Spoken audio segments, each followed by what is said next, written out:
first time I met my uncle was when my father took me to see him at his hardware shop. He was cleaning his pipe with the pipe cleaners. He bent one into the shape of a spider and gave it to me. I thought it was great. A few months later, he retired after selling his 1 millionth nail. My uncle was married to my aunt. They never had any children, and so I became a sort of surrogate. In the evenings, my uncle would show me his History of War volumes, while my aunt made shell people for her Sunday craft stall. And I remember a picture of a soldier being bayoneted through the throat, his helmet spilling off. My uncle said that in times of need, saucepans could double as helmets. When I was older, my aunt drank ant poison and died, leaving my uncle with no one to talk to. He never remarried and said he never felt lonely because he had Reg, his chihuahua. Once when I visited, I found him talking to religious salesmen. He told me not to worry. He always invited them in because he enjoyed the friendly advice. He was very tolerant, although he hated snails. On winter mornings, he'd be down by the letterbox, removing them and crushing them with a brick. My uncle spent most of his retirement in his shed and backyard.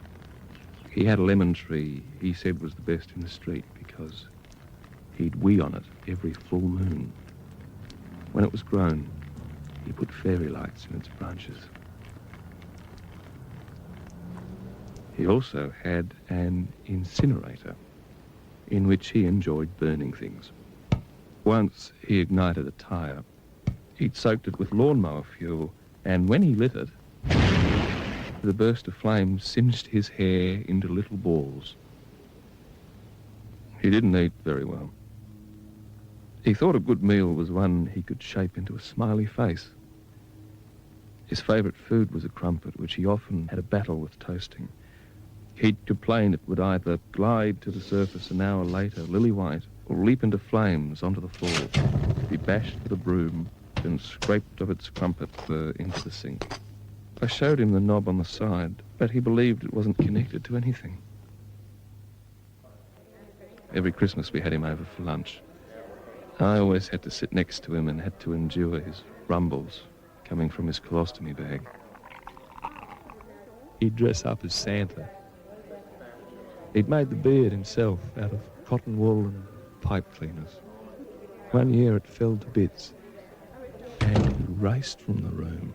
He returned, and it was mended with Band-Aids. We pretended we really thought he was Santa.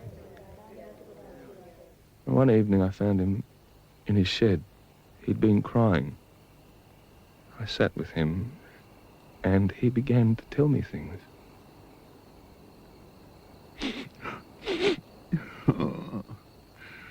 You know, life can only be understood backwards, but we have to live it forwards. Most important things in life are simple pleasures, like a cup of tea in the morning, a hug before bedtime, growing a tree, and a friendly dog. One day my mother phoned to tell me that Reg had been run over by a kid on a skateboard,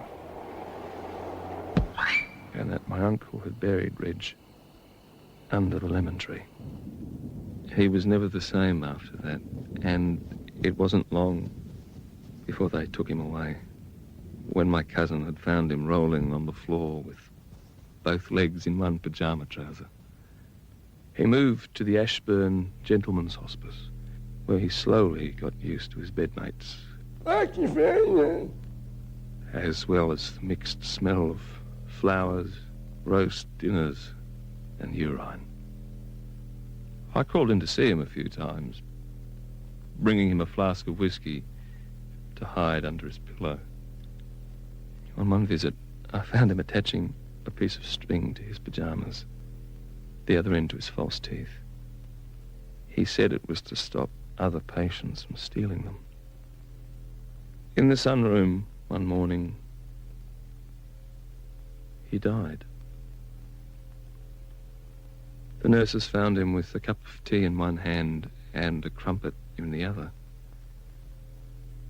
And his last words were to his religious friends who paid a visit.